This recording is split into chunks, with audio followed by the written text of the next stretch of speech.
Loaded, set, ready for racing. Racing just is started with some like it hot.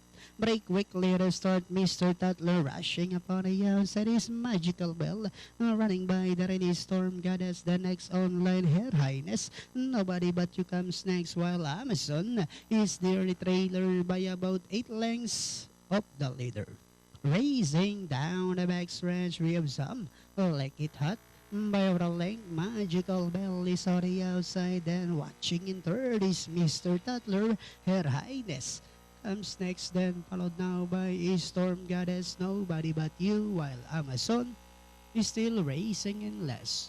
Back to the leader, we have magical bell, some like it hot is running by the rail, Mr. Tatler is still in third, then comes Her Highness. Moving up now is number 4 is Storm Goddess.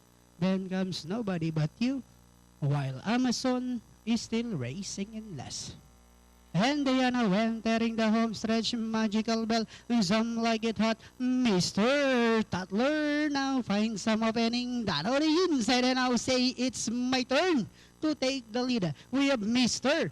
Tatler now with a breakaway run by about 4 lengths over magical bell. Last 50 meters, it's all Mr.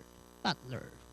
Magical bell, then comes Her Highness, Storm Goddess, nobody but you, some like it hot, and Amazon. Alright, outstanding favorite number 5, Mr. Tatler, crossing the wire first, ridden by apprentice GL Ciego. Masisigunding, number 6, Magical Bell, Her Highness, then Storm Goddess. 5-6.